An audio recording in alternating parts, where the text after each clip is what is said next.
Alan, welcome to the conversation. Thanks for taking this time. And first of all, I'm very happy to meet you, and I'm very happy that you've joined me and my audience to tell your story. How are you feeling?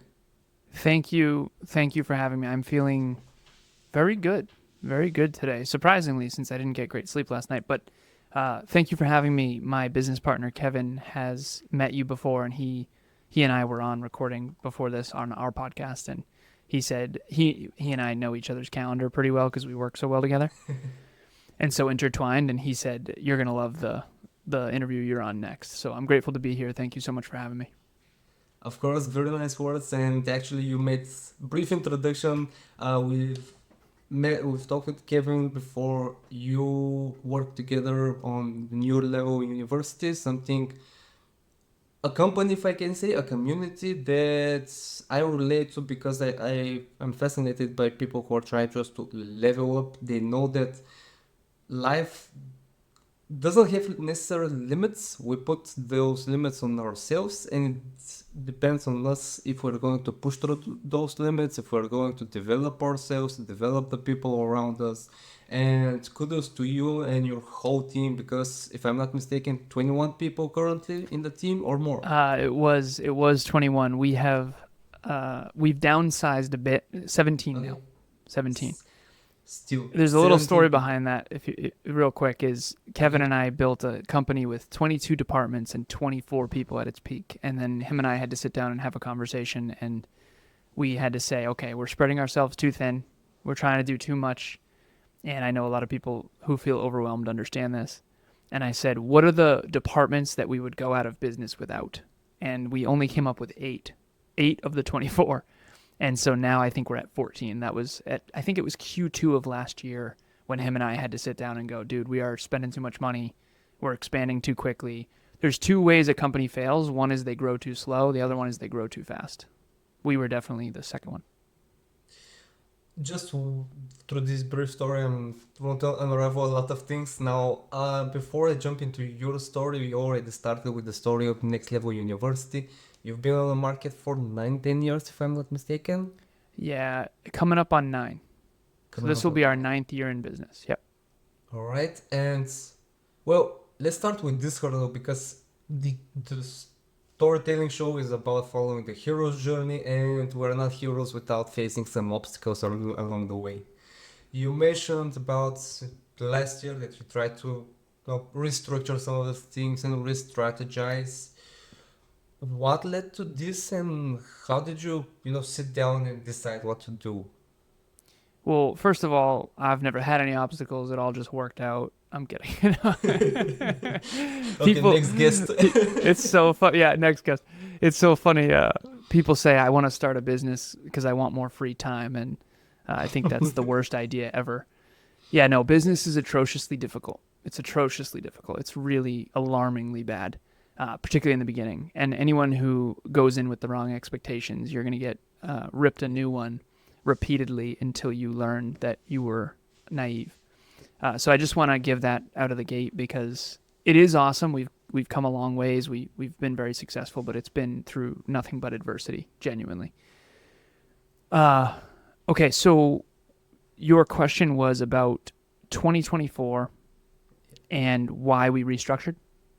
Yes, because not it was a globally difficult year for businesses and for economy For overall. sure. Yes, so Yeah. just because it's fresh, I'm curious to hear what did you learn from this obstacle? Yeah, the high level sort of meta understanding is when the fish are jumping in the boat, if you don't stay humble when the fish dry up, you're in a lot of trouble. And in 2021, 2022, 2023, hindsight is 2020, pun intended, I guess. The fish were jumping in the boat quite a bit. Yep. We have a podcast production company. I'm a business coach, and in our self improvement space, personal growth, personal development, self improvement, podcasting, business, personal brand, that kind of thing. There was a big influx of people into that space in a very short amount of time, and so we did very well. We had a lot of listens. We were doing 40,000 listens per month at one point, all that kind of stuff. So And despite what a lot of shows say, that's actually really, really, really good. Oh yeah. And the idea here is in 2024, 2021, 2022, and 2023, we expanded a ton. We went from 5 to 7 departments with like 5 to 7 team members, all the way to 24 team members, 24 departments, and a charity, all within a 3-year period. And not only was that a leadership challenge because it took so much of me as the CEO, the metaphor I think is really powerful, and I want to make this as clear as possible when I give the metaphor that I play every position, and I think any CEO who doesn't is probably not leading by example. But so there's a ship, and there's the crew that rows the ship and does the mast and all that stuff. I don't know sailing, but you know the deal. Yep. Then there's a first mate who runs the crew. Then there's a captain who runs the first mate and the crew. Then there's the person below deck with the compass and the maps that is sort of plotting the course. And then there's the Commodore who commands the fleet. And I think that a great CEO is playing every one of those positions simultaneously. And so with that level, going from a 5 to 7 person team with 5 to 7 departments to 24 with a 24 person team at our peak was alarmingly difficult for me. I was doing a department meeting every week. I was coaching every team member. I also had my own business coaching clients, and we were doing very well, but we were spending a lot of money. And for any business out there that's a solopreneur, when you go from solopreneur to a team, it gets expensive really fast. Yeah. And payroll is by far the biggest expense of any company. Almost every company, I'll say that, almost every company's biggest expense is payroll. And you don't, you hear this and you learn about this, and I have an MBA, master's in business, all this stuff, but until you're in it and you have people relying on you and their families are relying on you for their pay and for their lifestyle and for their food and their home, it's a different level of responsibility, and it's really scary. So Kevin and I had to have that conversation because the fish stopped jumping in the boat. Yeah. We had to learn how to fish and learn how to fish better. Because the truth is we overextended. You try to reinvest in the future, right? But if you overinvest in the future at the expense of the now, and then the economy starts to go down globally, people have less money to spend, now all of a sudden you're over-leveraged is what it's called. And we can go into that if you want to. But ultimately that's what happened is we just got overly optimistic. That's what it is. We just got really optimistic. It's like, holy crap, this is working. What else can we do? And what else can we do? And let's get new cameras and let's get new microphones and let's, we kind of lost our minds. And when you have a $40,000 month, when you go years without making a lot of money, it's really easy to lose your humility. I bought new shirts, right? I got an Apple Watch. I've got a new phone. I got new laptops. Kevin, same deal.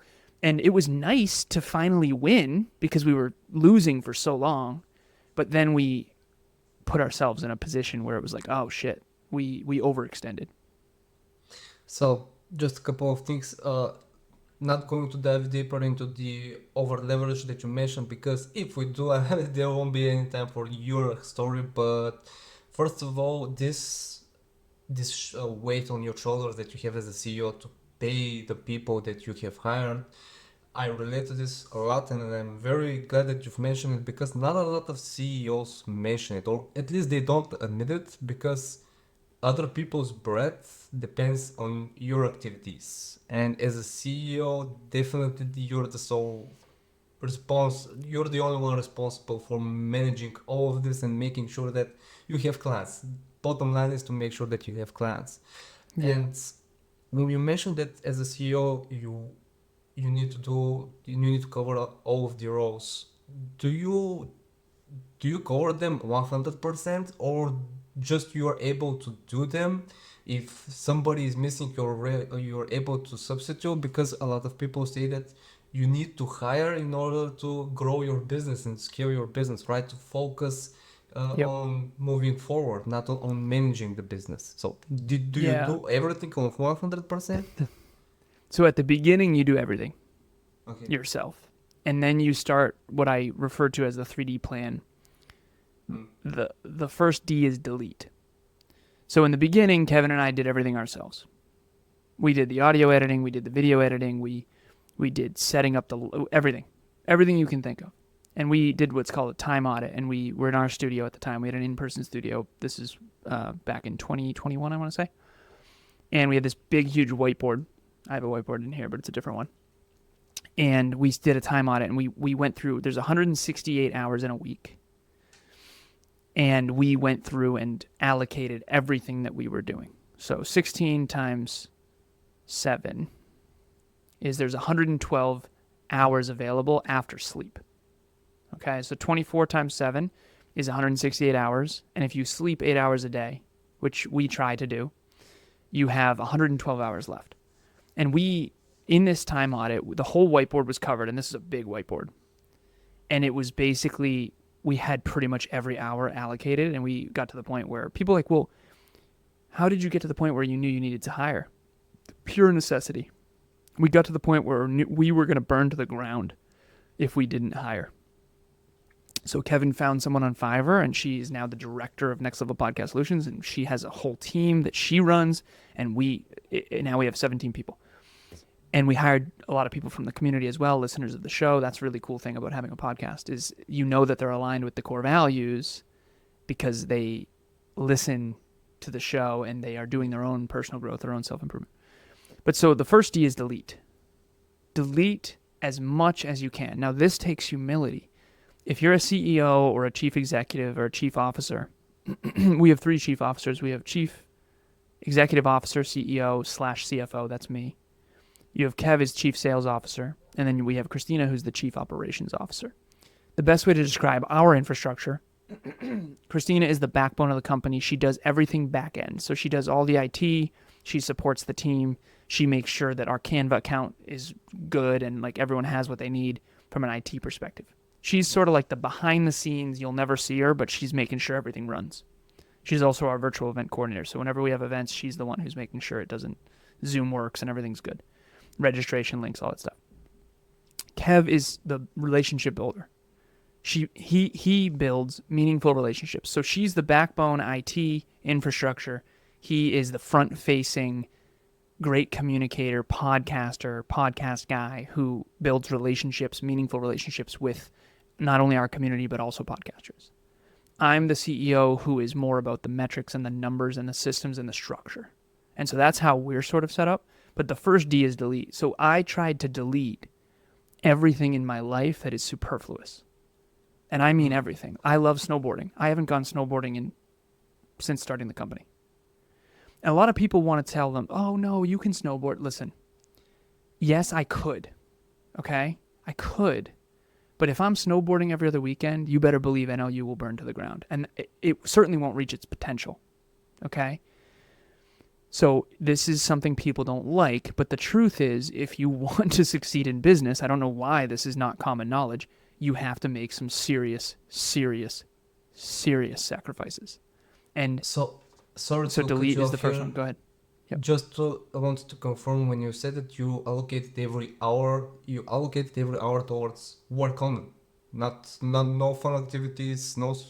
No. So I do have fun activities. Okay. I have 1 hour of R&R per day, so I can give you my infrastructure. And again, I do want everyone to understand something. NLU doesn't have investors. We did that on purpose. We're bootstrapping our own company, and we are a little bit out of our minds when it comes to work ethic. Okay, so I will make that clear. And we're not building a small company. Like we are trying to scale and really have a big impact. So the disclaimer here is that I'm definitely a type A achiever who doesn't like to hang out. I'm not a hangout guy. Okay? All right, so Monday through Saturday, I work from 11 a.m. to 7 p.m. front facing. The mornings are for me, so my days are broken into thirds. So the first third is for me, my journal, my setting up my day, my mobility, my whatever, housework, whatever I need to do. 11 a.m. first call. That happened today as well. Second third is for service. This is where I do podcasting, training, and coaching. Those are the only 3 things that I focus my intentional effort on. Now, I didn't start there. Okay? In the beginning, I had to do everything. So did Kev. And those are my 3 for this quarter. Then the last third is for fitness, food, and family. So I wake up, I do my protein, morning routine, boom, service, awesome. 7:30 hits, I cut work, I close the store, so to speak. I put my devices on the charger, and then my girlfriend and I, we go to the gym, and or we go for a walk or whatever we're doing for exercise, and then we eat together, we spend time, quality time, and then I rinse and repeat. That's Monday through Saturday. Every Sunday is no front facing. So Sunday is back office only. But the truth is, and this is something that I used to be too much of a coward to share, is that I haven't taken a full day off in 10 years since I was 26. Now, that doesn't mean I work 16-hour days every day. Yeah. It means some days are 14-hour days, some days are 12-hour days, some days are 8-hour days, some days are 1-hour days.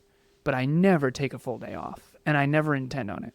And that's what it takes, I think, to run, grow, scale a great company. Fair enough. And just to bring you back, you mentioned about the first D. Now moving, you want to continue about explaining the other two Ds. So the first D is delete anything that's inessential. If it's not, why spend level 10 effort on a level 2 value? Yeah. So snowboarding I adore, but it's level 10 effort for a level 9 return, so I don't do it.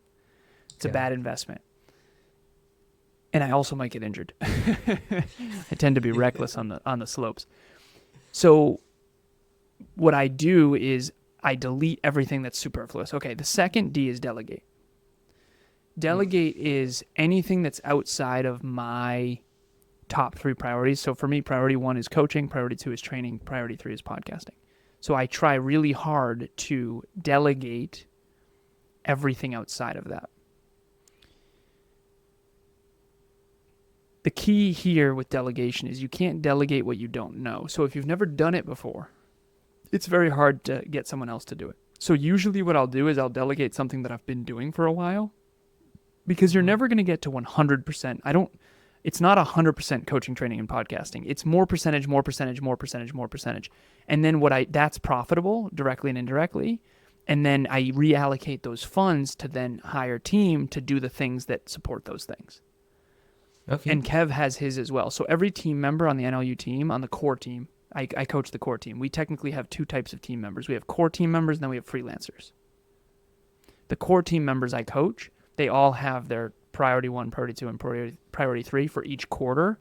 And we have something called DRI, directly responsible individual. So the third D is double down. Double down on your priorities. A question popped up on the second D now on the delegation part. I will draw the comparison with marketing because this is what I know best. And usually in my head, the 2 polar opposites are graphic design and copywriting and numbers. Like, if I'm good at copywriting, but I'm not good at making images, looking at cute brands and, picking the best, the prettiest brands and the prettiest visuals. How do you delegate? You mentioned you delegate only the things that you understand. What would you do in this situation if you don't understand something but you need it for your service? So this is something that I was too cowardly in the past to share. There's this quote in the business space, for lack of better phrasing, where it says, if someone can do it 80% as well as you can, delegate it. One of the things that I'm really scared to share is that there aren't a lot of things that someone can do 80% as well as me. I identify as someone who is very mastery driven and who is somewhat gifted. So I'm good at a lot of stuff. I'm not great world class at graphic design, but I'm pretty good. I'm not world class at video editing, but I'm pretty good. I'm not world class at writing, but I'm pretty good. Okay, so I feel like most things with my company in particular, our company, is I did them first. Kevin and I always lead the charge. And then, so right now we actually have a new client, and I'm getting this client some really strong guests that we've had in the past, some really like A-list guests. And I'm personally doing it. And as soon as I do it and create a system for it and I optimize it, because that's really what I'm good at, I'm going to then delegate it to someone else. but I have to do it first and work out the kinks and get it to a place where it can kind of coast. Nothing ever fully coasts, but let's just say I have to build the first iPhone myself, and then we can iterate upon that. And so I think hopefully that answers your question, but it's delete, delegate, double down. And the delegate is always based on whatever I feel is ready to be delegated, if that makes sense. Because the truth of the matter is skill acquisition, mindset, self-belief, self-efficacy, all of these things. The CEO of the company, not always, but a lot of times, is very prolific. They're very capable in most areas. And usually it's IQ and EQ, and most CEOs that are successful nowadays, if they're really successful, are good at both. For me, I was more IQ than EQ, and I've brought my EQ up. But ultimately, whenever I get to a place where I feel like it's ready to pass the baton, that's when we do that. And if it's not me, I'm going to pass it to... So here's the way I think of it. I'll do it first, then I'll pass it to Kev. Kev will do it for a while, then he'll pass it to someone else. But we always lead the charge. We're not having our team go into battle trying something they've never done when we've never done it. Almost ever. Yeah. Yeah, I agree. I'm curious because the majority of the people, they see, again, making images, making visuals, whatever the case is, and if they are not good at it at first, obviously the first instinct is to delegate it to somebody else, right? To look for somebody else who is already good at it to do it. But if you're trying to be resourceful and if you're trying to level up yourself and your skill sets, it's best to try it out yourself and just try it over and over again in order to create something that will fit your needs. Is this what you're trying to say? Are we on the same page? So for anyone out there, when it comes to delegation, it needs to become a mathematical no-brainer. So there's a book called Stretch where it talks about how the answer to success in business is not always just go get more resources.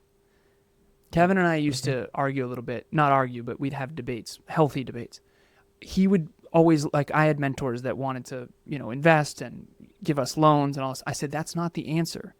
Becoming more resourceful is the answer. Like, let's go earn more money and then be smarter with it. I don't want to just, let's say we get a $100,000 business loan, that doesn't actually solve the root cause of the problem. The root cause is we aren't resourceful enough. And so it has to be, before you delegate something, it has to be a mathematical no-brainer. In other words, people say, oh, well, delegate that. That's a $10 task and you make $150 an hour. Well, if you have only one client, you don't make $150 an hour. You make $150 once a week. So you have to do the math. So if I have 23 clients, which I do currently, and each of those are at a certain hourly rate, I make a certain amount of money for the company. And if I'm doing tasks that are not worth that amount, I need to delegate that in order to make more money, not less. But here's the problem. A good example is housekeepers. Wonderful example. So my housekeeper, her name's Cleo G. She's awesome. She's actually here now. I'm here podcasting. She is wonderful. She has a child. She needs the revenue. She has her own company. That's awesome. This is not a bad thing. I'm not lazy. My girlfriend and I both run our own companies, and they are working on our house. They come every other week. We pay them very well, like very well. And we are able to do our thing that earns more money than what we pay them. But now, here's the thing. If we were paying them and then going on a trip, that wouldn't work, because the only reason why this works is because we're working while they're working. And so people get it twisted. They think, oh, it would be so nice to have housekeepers. Listen, having housekeepers is great, but you have to earn it through work ethic. The only way that's an investment is making sure that Emilia and I reinvest the time that we would have been using cleaning the house into our thing that actually generates revenue for the company. Because if you don't do that, you'll go out of business. Yes, you gave a very good comparison at the end. Like, basically, you're going out on a vacation while they're cleaning your house. Obviously, you're doubling down on the expenses, not on the revenue. Yes, you're spending money doubly. instead of earning it. So I coach a lot of wealthy people. One of them in particular, he owns 7 properties, but he drives a 2004 truck. Like, he owns 7 properties as a multimillionaire, but he still is very frugal with things that he doesn't value that much. And I think that there's a very big misconstrued in the social media space where people are looking to appear more successful than they are. I call it the inverse 10 law. If someone appears level 10 successful, they probably are only a 1. They're 1/10 as successful as you think. And if someone doesn't appear successful, they're probably 10 times more successful than you think. And again, when I say than you think, it means if they're not showing success at all, you think they're broke, they're actually not broke. And if they're showing high rises and bottles and models and yachts, they probably are less successful than you think, 1/10 as successful. So I call it the inverse 10 law. I think it's really important. I'm going to remember this law because, well, in my head, the less successful or rich you seem, the less problems you have. Once you start showing off with bottles and new cars and whatever, all type of people get into your face, and it's the worst. It doesn't matter. But I want to circle around now. You mentioned just being. It sounds like being humble is the way forward to grow, not only the company but yourself as well. Now, I love this episode so far because it turned more into a business and company lesson rather than hearing your story, which will be an excuse to actually have you on another episode. But I would love to. What's what I learned from doing the homework about you is you had on a very early age, and then being 26, those humbling accidents, right? Situations where you had to go through something very difficult. Now, I want to hear what was obviously when you were 2 years old. No way you remember this, and you remember what you were thinking. If I'm mistaken, correct me. That would be amazing. No, I don't. I didn't remember. Fair I remember enough. very little from when I was 2.5. Yeah. As most people, but anyways, just try to find it if you're some wunderkind or whatever. But what was going through your head when the same a car accident happened when you were 26 years old? You mentioned that you had some inspirations to change the way you think and just take a look at your life and how you're going to move forward. Yeah. What was going through your head, and how did you go over this obstacle? So to provide context for anyone out there watching or listening, my father passed away in a car accident when he was 28, and I was 2.5. My sister was 6. My mom was 31, and I had a stepfather from age 3 to 14. My real last name is actually McCorkle. So my stepfather's last name was Lazaros. I took his last name, I think, around age 7, and then he left my family when I was 14, and he took his entire extended family with him. I still, to this day, haven't spoken to a single one of them. So one of the things that's actually really been, I don't want to say hard because, yeah, it's been hard, but like hard is relative. One of the things that's been challenging for me is I'm 36 now, and I'm very grateful to be very successful. Yeah, it's like hard to say that because in my head I'm not really that successful, but statistically I'm very successful. For a podcast, we're very successful. For a business, Amazon makes more in a day than we do all year, right? So it's all relative. Yes, And we're still only at 2% of our true potential, I think. Not even, honestly. I think it's probably more like 0.2. But anyways, so one of the things that's been really hard for me, really challenging, is I look like someone who started life on third base. What do you mean by this? Privileged. Okay. I appear very privileged. And I am in certain things. Like, I was born in Massachusetts. I went to one of the best engineering colleges in the world, thanks to scholarships and financial aid and that kind of thing. But I had a very, very, very alarmingly adverse childhood. It was very not so good. It was not so good. And some of it was good, but the majority of it was very painful. And to answer your original question, when I was 26, I got in my own car accident. And I was very successful. I was very achievement-oriented. I was in corporate. I worked for a lot of different tech companies. I was an outside sales engineer for a company called Cognex at the time.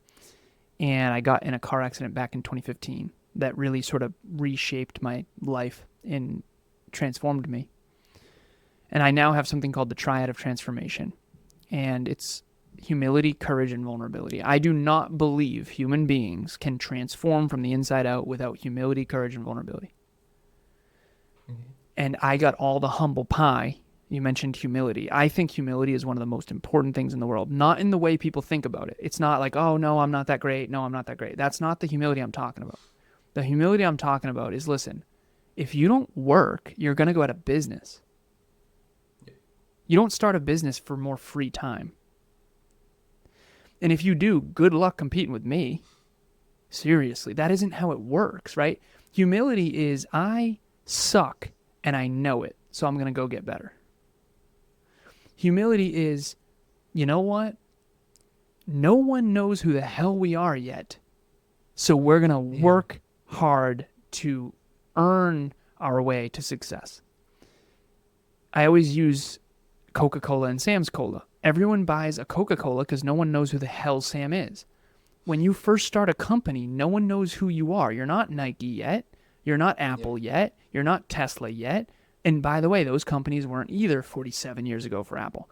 So you have to have the humility to grind your face off if you want to be successful in business. Now, I don't think entrepreneurship is for everybody. And so it takes a certain type to be able to do that. And Kevin and I, we've worked really well together, and he's been honest. Like, dude, I would have quit years ago if it wasn't for you. So now I kind of understand. But humility is the admittance factor, the acceptance of like, you know what? I'm not that good of a speaker.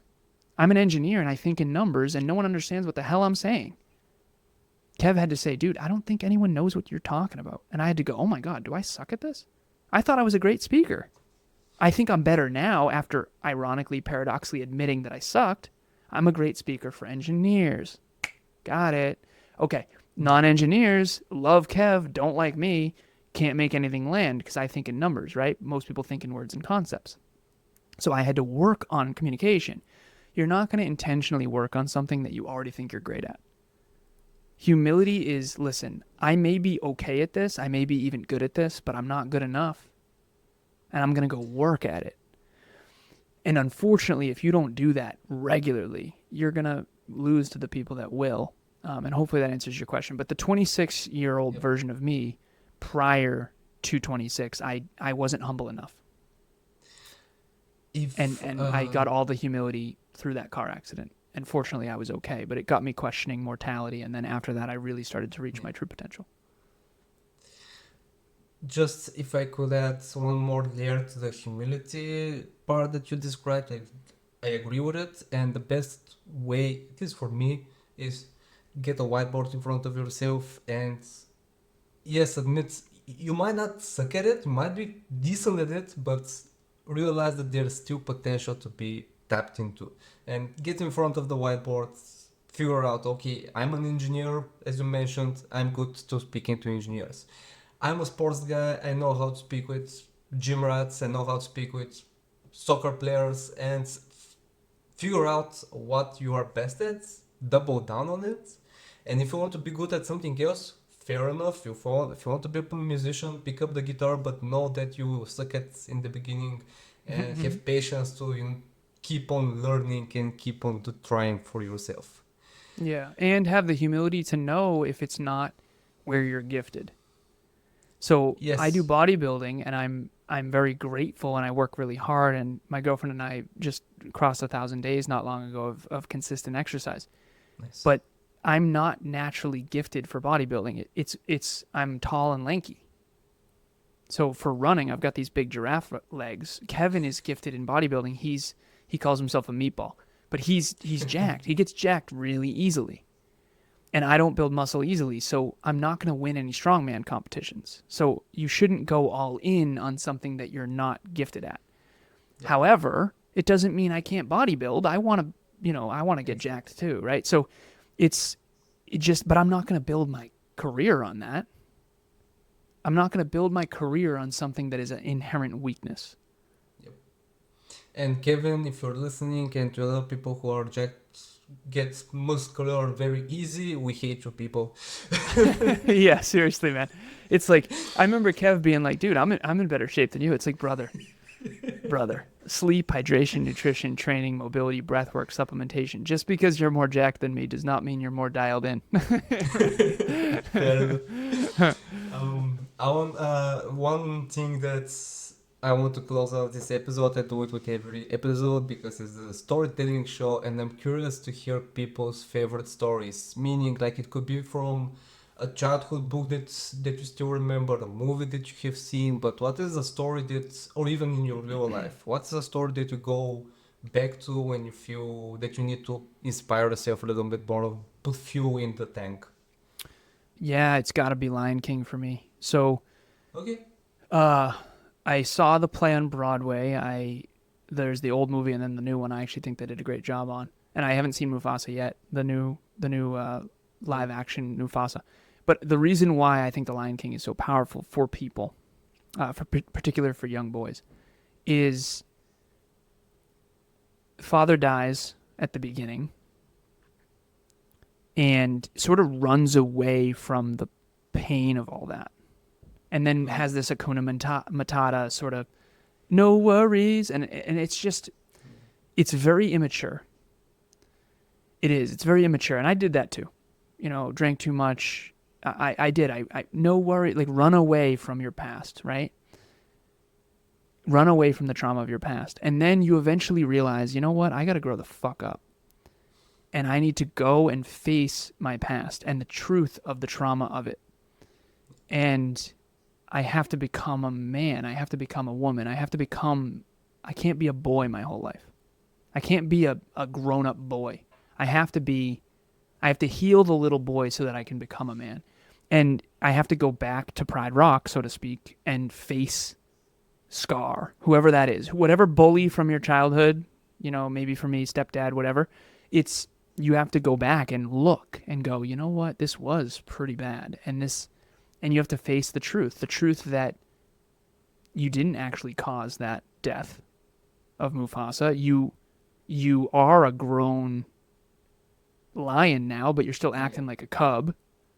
And it's time for you to reclaim who the fuck you are. And pardon my French, I don't know if this is an explicit show, so please bleep me out if not. Okay. But at the end of the day, it's like I ran away for so long, man. And I didn't come back until after 26, after my car accident. So now I'm really trying to lean into my true potential. And I think that all of us, to some extent, can resonate with that story of like face your past from this new sense of awareness, from who you are now, not when you were a little kid. I got bullied a lot in high school. I obviously, my stepdad left and all that. And I had to come back to all that and face it from this new awareness, and now I actually understand it, and now I understand how to sort of break that cycle, so to speak, in my own life and become the man that I always needed. Yeah. I'm not if it's only in my head, but it seems that more people, it gets more difficult to mature nowadays. It kind of, you have more distractions and reasons to hold on to the past. Yeah. It might be only in my head, so in my observations and the circle around me, but this is what I think. It's because, and I agree 1,000%. It's you have more distractions that make it easy to not look inside. Okay. I wish I could say that I was, I was so introspective, and my car accident got me to question what I was doing with my life and who I am as a man. And that is the place to start. I mean, question who you are. I always tell Kev, we're selling kale outside a candy store, brother. I mean, every episode might as well be, hey, have you considered that you're not good enough at this? Hey, have you considered that maybe you aren't as disciplined as you thought? Hey, have you considered that you're not looking at your weaknesses? Hey, it's just a giant mirror. And we would much rather binge watch Netflix because there's no self-reflection there. There's you get to watch these characters go through these heroes' journeys, but we don't have to look at our own inadequacies. Every one of these characters in every movie, film, these heroes and heroines, these men and women, they have to go through these trials and challenges to grow as human beings, to then contribute something of value to the world. And that we would rather watch it than be it. And I understand, because film inspired the hell out of me, and in some ways that was an escape, and in other ways that was a great way to learn. But because let's face it, it's difficult to go face Scar. It's difficult to go put the ring, throw it in the volcano, and Yep. it's difficult to go through all these challenges. Oh, it's brutal. It's brutal. And thinking anything less than that, like thinking it's gonna be easy, is the problem. Because the moment And it's it, brutal, you turn back, and yeah, it's like, listen, it's supposed to be hard. yeah, It's yeah. supposed to be hard. Like life is. Last thing, I don't want to. I'll get off the soapbox in a second, but like, I feel like there's these two camps in the world. And one of my exes had this other camp, and I don't necessarily fully blame her for this because it was how she was raised. But like, I just don't agree with that other camp because I don't think it's accurate. In the 21st century, we have a lot of luxuries. Not all of us, but a lot of us have a lot of luxuries that people in the past. I'm reading a book right now called 'Sapiens. It talks about the story of human history, and Yep. it's good perspective because here we are on the internet. I have this nice shirt on. I'm in this. I can literally ask my Alexa to change the temperature for me, and I've got housekeepers that are like cleaning my. Like, I'm grateful. I'm very grateful. But don't get it twisted, man. I'm not forgetting the fact that all of this isn't who I am. Yep. Who I am is someone who you can take all this away, and I'm still gonna get after it and find a way. And I don't think that you build that if you're in this other camp. So there's two camps in the world. One is life is hard. Life is challenge. Life is suffering. And despite that, you can build something meaningful and make it matter. That's camp one. That's the one I was born in. I didn't choose it. I was born in it.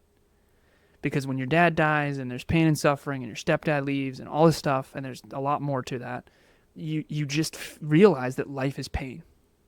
And despite the pain, you can make it matter. And then there's this other camp where people think life is supposed to be great. And every time it's not, they think something's wrong with the world or something's wrong with them. It's not constructive. There's nothing wrong with you. The world is painful. Life is painful.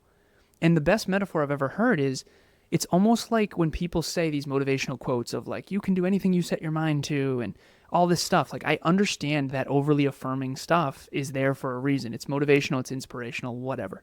The truth is, it's like painting over rotten wood with a fresh coat of paint. When we go home and we face ourselves and we face our goals and we face the New Year resolutions, we realize, you know what? The Stairmaster is terrible. And going to the gym at 5 a.m. is terrible. And recording an episode a day every day for 2,000 episodes is terrible. And yeah, I love it, quote unquote, but I don't want to always do it. And until we face this inevitable deep truth that we all know that we know that we know that we know that life is hard and that it always will be and it always has been, until you accept that, you're going to have a really hard time not feeling like a victim. Because my life was atrociously difficult. Statistically speaking, my life was on the very high end of adverse childhood experiences. However, despite that, I've been able to build a life that I adore. And I think that that duality is something that can be very powerful. I love the way we're ending this episode. Like, those two camps, definitely they exist. At some points, I thought, well, this second camp, it's kind of like, okay, we're always chasing the hype, we're always chasing happiness, but it's kind of like a drug. When too much dopamine, it's at some point you won't feel it, and whatever happens, even if it's good, you'll be like, all right, I need something bigger. I need a whole bag of money to land in front of my feet.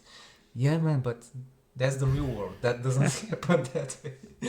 Well, Yeah, to one me, last. meaning is what matters, right? And meaning comes through growth and contribution. And I'm grateful. This episode has been super powerful. Sorry to interrupt you, but yeah, meaning. No interruption here. I can keep on with this conversation. It's a lot of fun and just like chatting in front of the building, in front of your apartment. But still, what is one thing that you want to leave the audience if I didn't manage to ask you and you didn't manage to say it? So I realized that I had a problem. So when I was 14, my stepfather left, took his entire extended family with him, also 90% of the income with him. So I went from like boats and ski trips and snowmobiles to I get free lunch at school now because our income is so low. And I went from I can't wait to go to college to I don't even know if I can go, even if I get in.